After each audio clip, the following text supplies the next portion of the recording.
My son threw a party at his new house and forgot to invite me. When I called him, all dressed up and asking for the address, he replied, "The party was yesterday, Mom. I forgot to tell you, I had spent a week preparing my special lasagna, bought a gift, and got dressed up as if I were going to a wedding. All to hear that I wasn't important enough to be there." 3 weeks later, he called me crying, desperate, begging for $50,000. That was when he discovered that I also know how to forget to mention certain things. But before we continue, check if you're already subscribed to the channel and write in the comments, where are you watching this video from? We love knowing how far our stories travel. My name is Eleanor. I'm 68 years old, and my whole life I've taken pride in 2 things: my family and my restaurant. Eleanor's Table isn't one of those fancy places with unpronounceable French names, but for 35 years, it was the heartbeat of the neighborhood. Home cooking, a mother's touch, the kind of place where everyone feels at home. That was where I raised my son, Caleb, all on my own after my husband walked out on us when the boy was just 3 years old. Caleb was always my pride and joy. He went to public school, got into a good state university for business, and even got his MBA. Today, at 42, he works for a multinational corporation, makes good money, and lives in one of those gated communities in the suburbs, the kind with 24-hour security and private gyms. He married Sarah, a pretty girl who works in marketing. She always treated me politely, but it was that cold kind of polite, you know, like I was a social obligation she had to check off a list. On Thursday of last week, I was at the restaurant building, which is now just my home since I sold the business, when Caleb called. I was happy because lately he only showed up when he needed something, or on holidays. His voice sounded upbeat. "Mom, we finally did it. We bought the dream house Sarah wanted."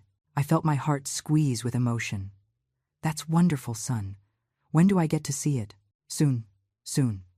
We're planning a housewarming party. It's going to be special." I hung up the phone with a smile on my face. A housewarming party. I immediately started planning what I would bring. My son always loved my eggplant lasagna, that recipe I learned from my mother and perfected over the years. It would be perfect for the occasion. I spent the next few days in prep mode. I bought the best ingredients. I picked out eggplants that were firm and shiny at the farmer's market. I used the tomato sauce that I let simmer for hours until it reaches that perfect point. I made 3 large casserole dishes because lots of people always go to housewarming parties, and I wanted there to be leftovers. I wanted my son's friends to taste it and say, "What a wonderful mother you have, Caleb."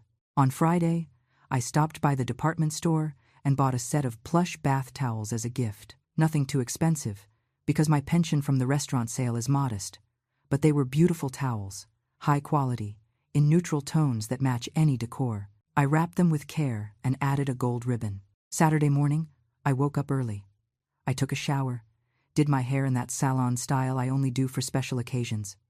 I put on my navy blue pantsuit, the one I always wear when I want to look presentable. I applied a soft lipstick and put on my pearl necklace costume jewelry, but elegant. I looked in the mirror and thought, I look good for my age. I packed the lasagna trays in thermal carriers to keep them hot. I grabbed the gift. I called an Uber because Caleb lives far out in the suburbs, and I haven't driven on the highway in a few years. While the car crossed the city, I was imagining the party. Maybe there would be balloons or string lights in the backyard. I imagined my son introducing me to his friends. "This is my mom, Eleanor, the owner of the best restaurant in town." It was almost noon when I called Caleb. My voice was cheerful. "Son, I'm on my way." "How long until I should get there?" There was silence on the other end. A heavy, uncomfortable silence. "Mom, on your way from where?" "From home, honey. I'm coming to the housewarming party. I made lasagna. I have a gift." Another silence. Then his voice came out differently, less animated, almost irritated. "Mom, the party was yesterday." The world seemed to stop. The noise of the traffic disappeared. I felt my stomach turn. "What do you mean it was yesterday? You didn't tell me when it was." "I forgot to tell you, Mom. It was such a rush. We organized everything last minute." He forgot. The word echoed in my head like a funeral bell. He forgot to tell his own mother. He forgot I existed. I looked at the thermal bags next to me on the car seat, the gift wrapped with love. I looked at my clothes, my done-up hair. But, son, I spent the whole week preparing. Mom, for the love of God, don't make a scene. Put the lasagna in the freezer and eat it later. And honestly, it was better this way. Better this way? The words hit me like a slap in the face. Why was it better this way, Caleb? He sighed. That sigh of impatience people use when dealing with something inconvenient. Because it was a more select crowd. You know, Sarah's colleagues, some important clients of mine, influential people. The conversation was at a different level. You would have felt out of place, Mom. You'd have run out of things to talk about. It would have been embarrassing. Embarrassing. Me, who raised this man alone. Me, who worked double shifts to pay for his education. Me, who sold family heirlooms to pay for his private university tuition. I would be embarrassing to him. I understand, was all I managed to say. Don't get mad, Mom. We'll schedule a lunch at your place later. Just us. Nice and quiet. I have to go now. I'm nursing a hangover. Bye. He hung up. He didn't even wait for me to respond. I sat there, holding the cell phone, listening to the silence of the dead line. The driver looked at me through the rearview mirror. Does the lady still want to go to the address? Or do you want to head back? I swallowed the cry that wanted to escape. You can head back. The ride back was the longest of my life. Every red light seemed to last an eternity. I looked out the window without seeing anything, just feeling the humiliation burning inside. When I got home, I tipped the driver and went up with my boxes and my useless gift. I shoved the lasagna in the freezer, put the gift in the closet, sat on the living room sofa still dressed up, still wearing makeup, and let the tears flow. I cried for the party I didn't go to, for the importance I didn't have, for the son who was ashamed of me. The following week dragged on like an open wound. I continued my routine. Wake up, make coffee, water the plants, watch TV. But everything seemed colorless, tasteless. It was as if that phone call had turned something off inside me. It wasn't just the sadness of being excluded. It was the painful realization that I had become irrelevant in my own son's life. On Wednesday, I was watering my violets when my cell phone rang. It was Caleb. My first impulse was not to answer, but the force of the maternal habit spoke louder. I picked up on the third ring. Hello, Mom. His voice sounded strange, tense, almost desperate. Hello, Caleb. Mom, I need to talk to you about something important. Important. That word suddenly had a bitter taste in my mouth. Important was the party with influential people. I wasn't important. Can you talk? It's hard over the phone. Can I come over right now? I looked at my simple house, my older furniture, my old TV that I refused to replace. Was my house embarrassing too? You can come. He arrived an hour later. When I opened the door, I was shocked. Caleb was pale, with deep dark circles under his eyes, his tie loosened. He didn't look like the confident executive he usually was. He looked like a scared little boy. Come in. He walked in and threw himself onto the sofa, running his hands over his face several times. I remained standing, waiting. I didn't offer coffee. I didn't offer anything. I just waited. Mom, I ruined everything. What did you do? He took a deep breath, as if gathering courage. Do you remember that investment I mentioned a few months ago? The partnership in a tech startup? I remembered vaguely. Caleb had mentioned something about a unique opportunity, a revolutionary business. I remember. I went in heavy on it. Really heavy. I took out loans. I used our reserves. I convinced Sarah to put in her savings too.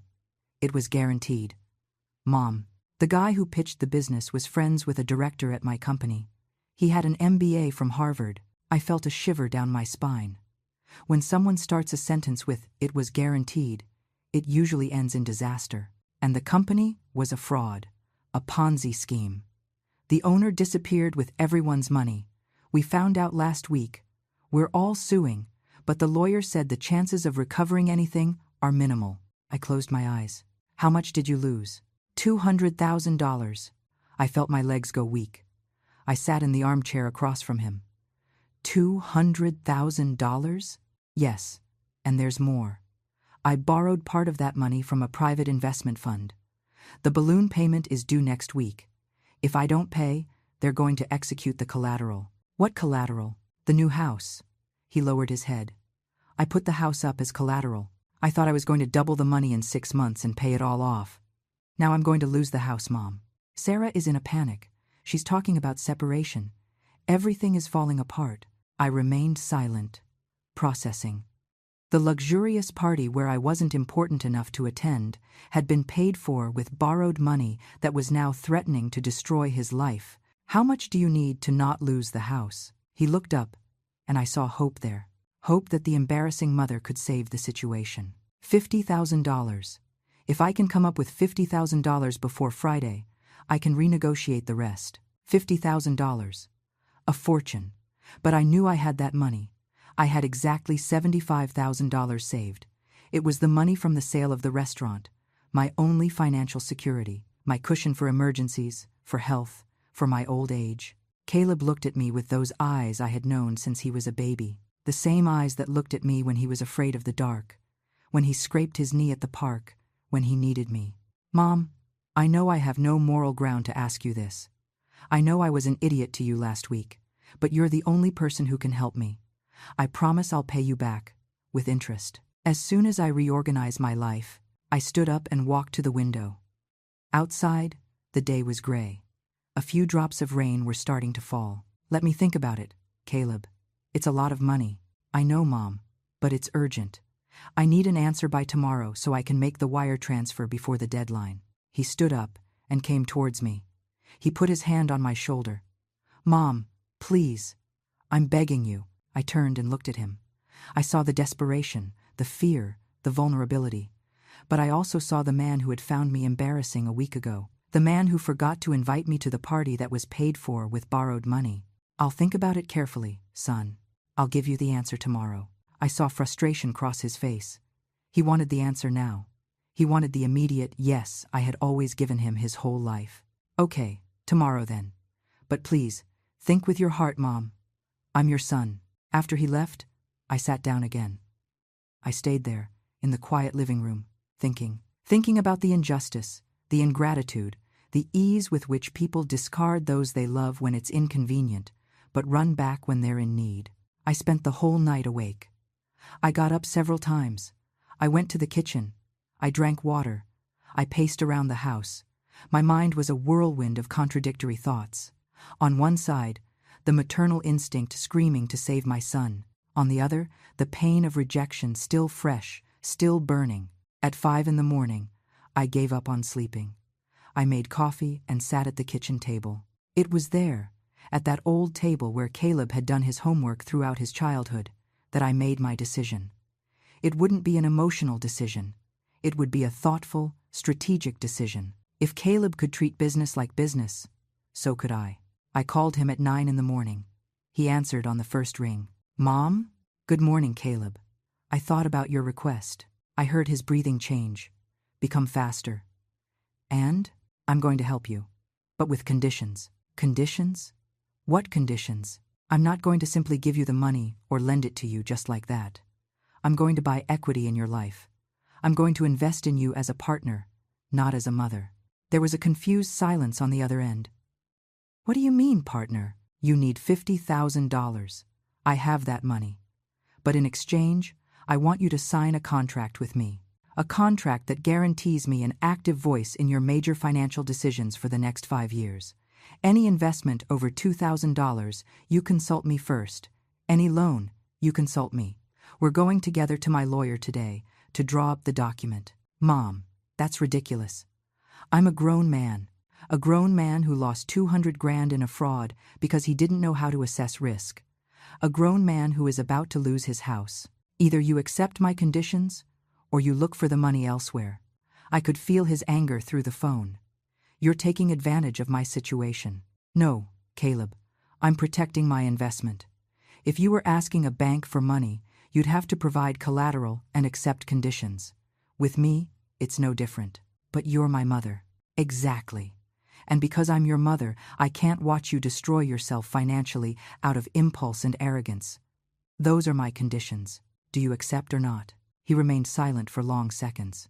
I could imagine the internal battle, the wounded pride fighting against the urgent need. Fine, he finally said, his voice dry. When are we going to the lawyer? Today at 3. I'll text you the address. I hung up and took a deep breath. My hand was shaking. It wasn't easy to be tough with my own son, but it was necessary. I called Mr. Henderson, my old lawyer who had handled the sale of the restaurant. "Eleanor, what a nice surprise. How are you?" "I'm well, Mr. Henderson. I need an urgent favor. I need a loan agreement with specific clauses for this afternoon." I explained the situation. Mr. Henderson, who had known me for decades, showed no surprise. "I understand perfectly. I'll draft a solid document. You can come at 3. It will be ready." At 3 o'clock sharp, I was in Mr. Henderson's office. Caleb arrived 15 minutes late, looking grim. He greeted the lawyer coldly and sat in the chair furthest from me. Mr. Henderson, a gentleman with white hair and reading glasses, began to read the contract aloud. With every clause, I saw Caleb's jaw tighten. Clause 3. The borrower agrees to submit any investment decision exceeding $2,000 to the lender's prior approval. Clause 5. In the event of non-compliance with the established conditions, the total value of the loan becomes immediately due, with penalty interest of 2% per month. Clause 7. The borrower agrees to submit monthly financial reports to the lender, including bank statements and investment portfolios. When Mr. Henderson finished, Caleb was flushed red. "This is humiliating, Mom. You're treating me like an irresponsible child." I looked at him without blinking. "You acted like an irresponsible child. You invested your new house money in a scheme that anyone with a minimum of caution would have identified as suspicious. This is the consequence. Either you sign, or you find the $50,000 somewhere else." He gripped the pen tightly, almost snapping it. He signed with sharp, jerky movements, almost tearing the paper. I signed right after, calmly. "I'm initiating the wire transfer now," I said, taking out my phone. While I typed the numbers, I felt a strange mix of satisfaction and sadness. Satisfaction for finally setting boundaries, for no longer being the mother who just gave without receiving anything in return. Sadness because we had reached this point. The transfer was confirmed. $50,000 leaving my account. My security, my future, going to save the son who was ashamed of me. Caleb checked his phone. He saw the money hit his account. He stood up without saying anything. "Thanks," he muttered, avoiding my gaze. "You're welcome. I expect the first financial report on the 30th. He left without saying goodbye. Mr. Henderson looked at me gently. "You did the right thing, Eleanor. Love without boundaries becomes enabling." "I know, Mr. Henderson. It just hurts too much." The following days were silent. Caleb didn't call, didn't send a text. It was as if, having gotten the money, I had become unnecessary again. But I had the contract. I had the signed document. Now it was a waiting game. On the 30th, as established, I waited for the financial report. Nothing. I waited until 8 at night. Silence. I grabbed the phone and called. "Hello, Mom." "Caleb, today is the 30th. Where is the report?" "What report?" "The financial report you agreed to send. It's in the contract you signed." I heard a sigh of irritation. "Mom, I'm busy. I have more important things to do than sending you bank statements." I felt the anger rise. Hot and strong. More important than honoring a legal contract you signed? "Caleb, I am not playing games. Either you send it by noon tomorrow, or I trigger the default clause." "You wouldn't do that. Do you want to bet?" I hung up before he could respond. My hand was trembling. I immediately called Mr. Henderson. "Mr. Henderson, he's already in breach of the first clause. What do we do?" "Calm down, Eleanor. Give him one more grace period. Send a formal notification via text with a copy of the contract attached. If he doesn't comply in 48 hours, then we move to more serious measures." I did as he instructed. I wrote a formal message, attached the contract, set the 48-hour deadline, and hit send. Caleb saw it immediately, but didn't reply. They were the tensest 48 hours of my life. I had given my own son an ultimatum. Part of me wished he would comply, to prove he had learned. Another part almost expected the breach, just to confirm how much he disrespected me. On the morning of the second day, at 11:47 a.m., I received an email. It was from Caleb. Attachments, bank statements, payment receipts, a simple spreadsheet of income and expenses. No message, just the documents. I opened the files with a tight heart. I analyzed everything carefully. His finances were tight but organized. No new risky investments. He was paying bills on time, controlling expenses. For the first time in months, things seemed to be in order. I replied to the email. Documents received and approved. Keep it up. There was no response. Months went by. Every 30th of the month, the report arrived. Always without a message. Always just the numbers. I analyzed everything. Sometimes I found something questionable, an expensive dinner, an unnecessary purchase, and I flagged it. Caleb corrected it without arguing. It was a strange relationship. We were mother and son reduced to numbers on spreadsheets, to bank statements, to contractual clauses. We didn't talk about other things. He didn't ask how I was. I didn't tell him about my life. Just business. In December, 3 months after the loan, I received a call from him. It was a Friday night. Mom, I need to talk to you. My heart raced. What now? I'm listening. In person. Can I stop by tomorrow morning? You can. I hung up, intrigued and worried. I spent the night imagining scenarios. Had he gotten into another mess? Did he want more money? Was he coming to break the contract? Saturday arrived at 10 in the morning, but something was different. He didn't look desperate or irritated. He looked calm. Come in. He entered and sat on the sofa. He was holding a briefcase. Mom, these last 3 months were the worst and the best of my life. I stayed silent, waiting. Worse because I had to swallow my pride every day. Because having to answer to my own mother made me feel like a failure. Because Sarah almost left me when she found out about the contract. He paused, took a deep breath. But they were also the best because, for the first time in my adult life, I understood the value of money. I understood that it's not about how much you make, but how you manage it. I understood that every dollar has a weight, a responsibility. He opened the briefcase and took out some papers. I came to show you something. In the last 3 months, I cut all superfluous expenses. I canceled club memberships I wasn't even using. I stopped eating out every day. I started brown bagging lunch to work. I'm even using those recipes you taught me when I was a kid. He smiled for the first time in months. I managed to save $15,000. $15,000, Mom, and I want to pay it back to you. He extended an envelope. Inside, a check for $15,000. I stared at the check, unable to process it. Caleb, I don't want you to think I only look for you when I need something. I want to prove I learned, that I can be responsible, that I deserve your trust. I took the check with trembling hands. You didn't need to do this now. The contract doesn't require early repayment. I know, but I need to do this for me. I need to prove to myself that I'm capable. I looked at my son and saw something I hadn't seen in years. Genuine humility.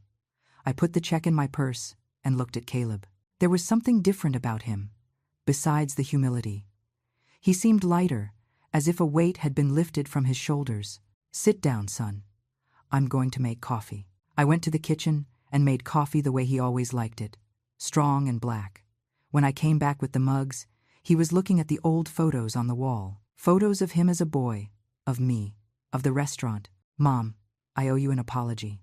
I sat in the armchair across from him and waited. That day of the party, what I said was unforgivable. You were never embarrassing. I was the one who was embarrassed. Ashamed to admit that everything I had achieved came from your effort. I wanted to look like a self-made man in front of those people. I wanted them to think I built everything alone. He took a sip of coffee, and I saw his eyes water. But the truth is, without you, I would be nothing. It was you who paid for my college by selling the restaurant you loved. It was you who supported me when I wanted to get my master's. It was you who always believed in me, even when I didn't deserve it. And yet you left me out of your party, I replied softly. And yet I left you out, he repeated, lowering his head. Because I was ashamed of you. Ashamed of the strongest, most dignified, and honest woman I've ever met. How could I be such an idiot? He covered his face with his hands. I saw his shoulders shaking. My son was crying. I got up and went to him. I sat next to him and put my hand on his back, just like I did when he was little and woke up from a nightmare. We made mistakes, Caleb. I made mistakes too. He lifted his face, surprised. How did you make mistakes? I protected you too much. I gave you everything too easily. I never taught you how to deal with frustration, with limits. I turned you into a man who didn't know how to say no to himself. And when you fell, instead of helping you up, I judged you. But you were right to judge me. You were right to demand responsibility. But I could have done it differently. That contract, all that formality. I didn't do it just to teach you. I did it to get revenge too. To make you feel what I felt when you excluded me. Caleb looked at me intensely. And did it work? I thought before answering. I don't know. It gave me some satisfaction at first to see you have to report to me. But then it just left me sad. Because we turned our relationship into financial transactions. We became spreadsheets and contracts instead of mother and son. We sat in silence for a moment, just sitting side by side, listening to the wall clock tick away the seconds. Can we start over? He asked. We can try. Caleb reached for his briefcase again and pulled out another document. I brought this for you. It was an invitation. A formal invitation, printed on heavy cardstock with gold lettering. I opened it and read, You are invited to the Mendez family Christmas dinner. Date, December 24th. Time, 7 p.m. Location, family residence. Dress code, formal. Special guest of honor, Eleanor Mendez. I felt my chin tremble. It's a small party this time, he explained. Just real family. Me, Sarah, you, her parents. No clients, no important people. Only the people who really matter. I'm the special guest of honor? Yes, because you are. And because I want everyone to know it, including me. I hugged my son tightly. For the first time in months, we weren't creditor and debtor. We were just mother and son. I'll be there, I whispered. When Caleb left, I stood there holding the invitation. I looked at the check he had given me. $15,000.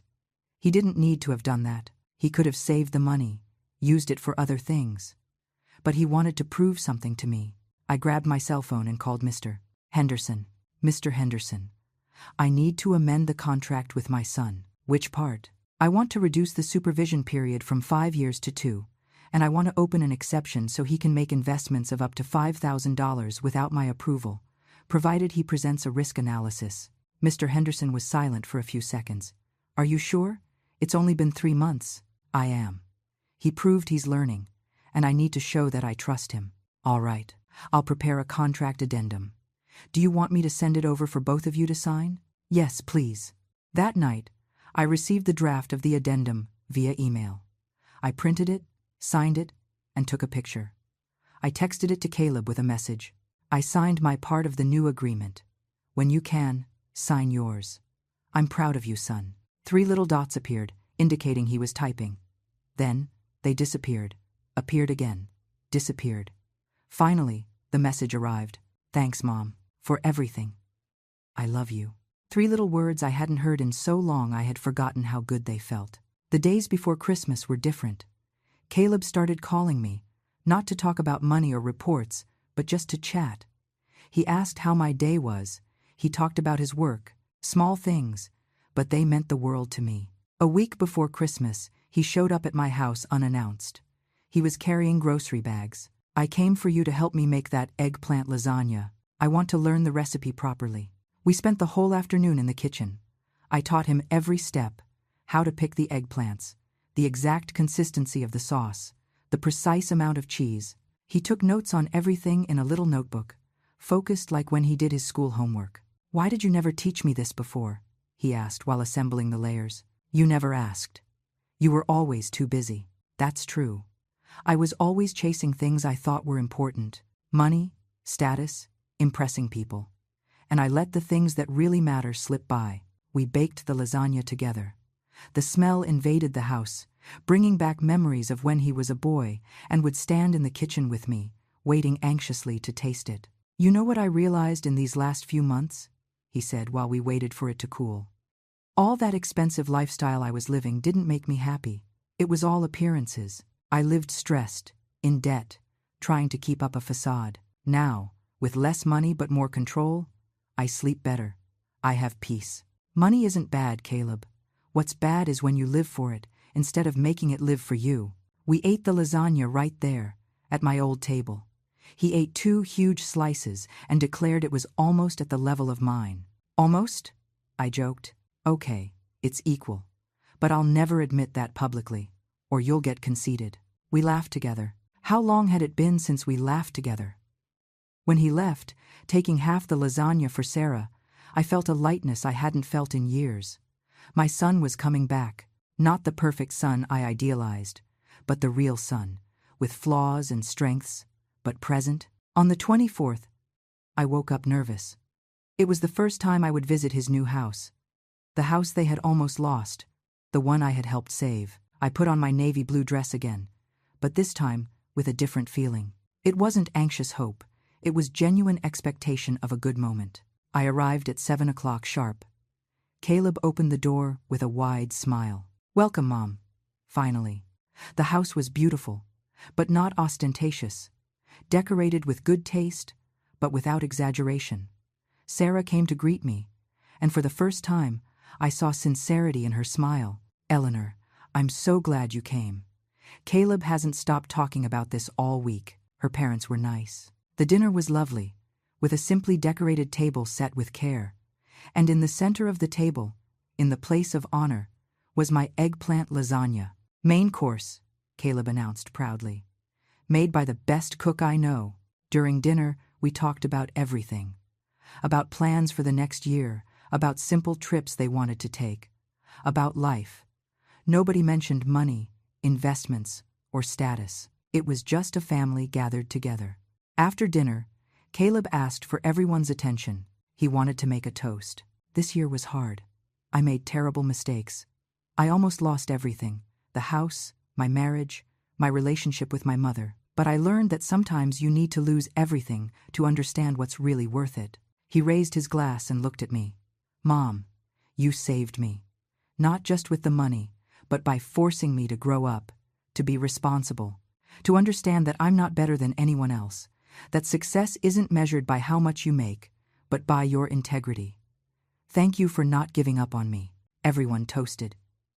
I tried to hold back the tears, but it was useless. Later, when Caleb's in-laws left and Sarah went to the kitchen, he took me on a tour of the house. He showed every room with pride, but a different kind of pride. It wasn't the pride of someone trying to impress, but of someone who genuinely loves where they live. Come here, I want to show you something. He took me to a small home office. On the wall, framed, was an old photo. It was me, young, in front of my restaurant on opening day. I didn't even know he had that photo. I put it here to remind myself every day where I came from, and to remind myself that dignity has no price. I hugged my son, crying freely now. I love you, son. I've always loved you, even when I hurt you, he said. I know, Mom, and I love you too. I'm sorry it took me so long to show it properly. The following months were about rebuilding. Caleb continued sending the monthly reports, but now they came accompanied by messages. Sometimes a good morning, boss. Sometimes a thanks for everything. Small gestures that meant the world. In March, he called me, excited. Mom, remember that financial planning course I mentioned? I got accepted. I start next week. I felt pride flood my chest. That's wonderful, honey. It's a 6-month course. I want to really understand how to manage money, how to evaluate investments. I never want to fall for a scam again. I'm very proud of you. Mom, there's something I want to propose to you. What? When I finish the course, I want to teach you too. I want us to sit down together, and I'll show you how to make your money work better. Nothing risky, just safe investments. What do you think? I was touched. He wanted to give back the knowledge, to take care of me the same way I took care of him. I would love that. In May, Caleb finished the course with honors. We set a Saturday for him to teach me. He arrived with a presentation prepared on his laptop charts, detailed explanations. He spent the whole afternoon showing me investment options, explaining risks, teaching me to diversify. Look, Mom, this one here is conservative treasury bonds. Low yield, but safe. This one here has a bit more risk, like an index fund, but the return is better. And this one here, I would never recommend. It's the kind of stuff I fell for. We invested part of my money together. Nothing risky, everything planned. And for the first time, I felt in real control of my finances. Thanks for teaching me, son. Thanks for letting me teach you, Mom. You trusted me again, even after everything. In June, I received the last mandatory monthly report. 2 years had passed since the contract. His obligations were fulfilled. He had paid back 75% of the loan. His finances were solid, no more toxic debt. I called him. Caleb, your contract is up. You're free, I know, but I want to continue sending you the reports, if you want. Not out of obligation, but because it helps me maintain discipline, and because I like your opinion. I felt a lump in my throat. I do want that. Very much. In August, he called me with news. Mom, I got an offer. A competitor wants to hire me. The salary is 40% higher than what I make now. And are you going to accept? I don't know. I came to ask for your opinion. We talked for hours. We analyzed pros and cons. It wasn't just about money, but about quality of life, company values, career path. I think you should accept, I said finally. It's a serious company. The challenge is good, and you're ready. Are you sure? I'm sure. You aren't that impulsive man from 2 years ago anymore. You learn to evaluate, to think, to plan. I trust you. He was silent for a moment. Do you know why those words mean so much to me? Because when you say you trust me, it's not just lip service. You proved you trust me by teaching me to be trustworthy. I'm going to accept the offer. And he accepted. The new job brought more financial stability. But Caleb didn't go back to his old habits. He continued controlling expenses, investing intelligently, living within his means. In October, he showed up with a box of documents. Mom, I brought all the payment receipts for the loan. Only the last installment is missing, which is due next month. But I came to ask you something. What is it? Do you remember the restaurant? That place that was your dream? Of course.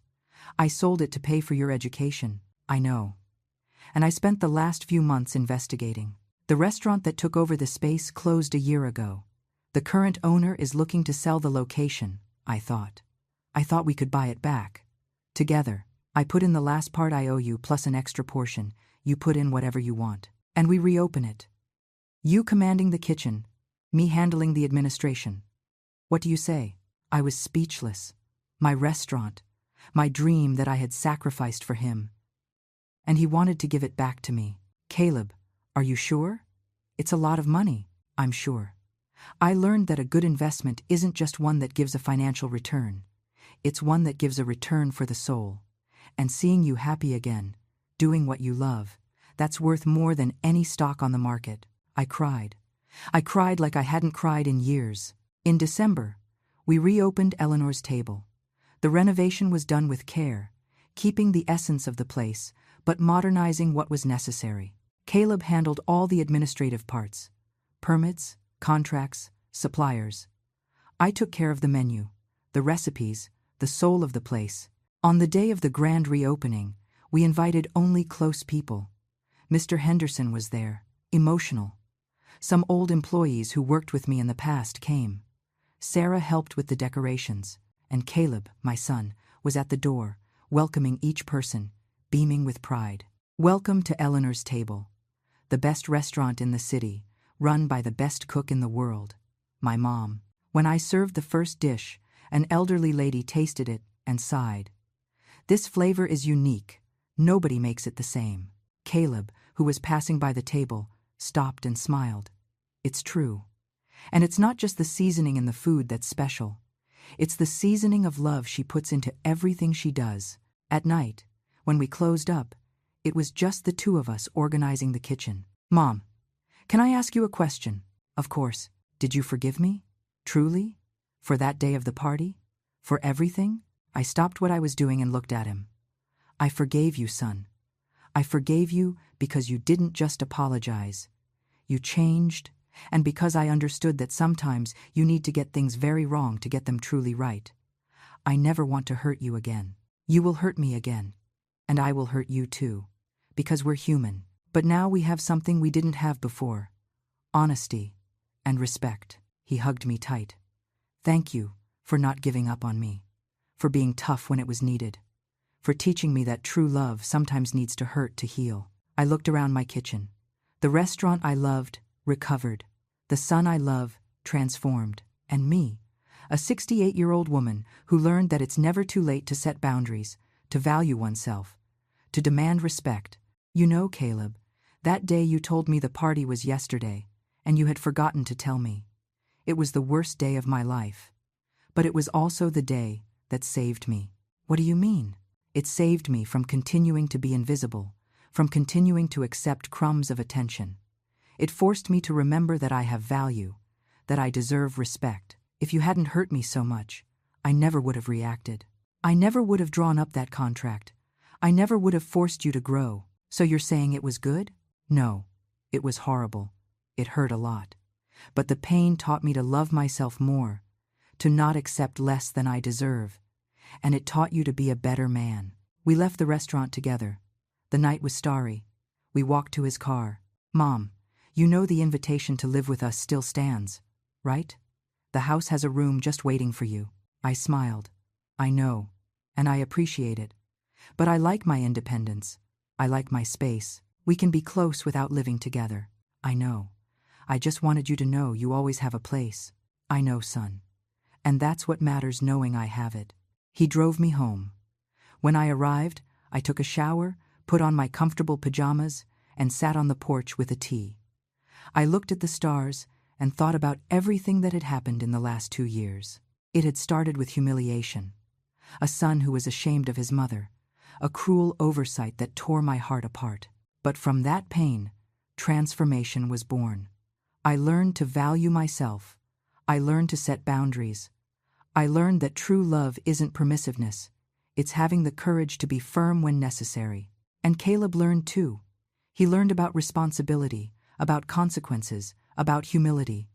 He learned that success isn't measured by appearances, but by character. He learned that family isn't something you discard when it's inconvenient and look for when you're in need. It's something you cultivate, honor, and value every day. I grabbed my cell phone and saw a text from him that had arrived a few minutes ago. Good night, Mom. Thanks for another incredible day. I love you so much. You're my hero. I replied. Good night, son. I love you too. Very proud of you. Sleep well. I put the phone away and looked at the sky again. Tomorrow the restaurant would open again. There would be new customers, new challenges. But now I wasn't alone. I had a real partner, a son who had finally learned the value of the mother who was always by his side. Life had given me a second chance, not just to have my restaurant back, but to have my son back. The son I always dreamed of having. Present, respectful, a companion, and it all started when I had the courage to say no, when I had the courage to set boundaries, when I had the courage to value myself. Sometimes, the greatest act of love is being firm. It's saying no when everything in you wants to say yes. It's establishing consequences when everything in you just wants to protect. Because true love isn't doing everything for the person, it's helping them grow, even if the growth hurts. I went inside and went to sleep. For the first time in years, I slept in complete peace. The peace of someone who knows their worth. The peace of someone who fought and won. The peace of someone who recovered not just a dream, but a relationship. Now, if you liked this story, click subscribe and tell me in the comments which part left you with your mouth open. Oh, and don't forget to become a member to get access to exclusive videos that I don't upload here.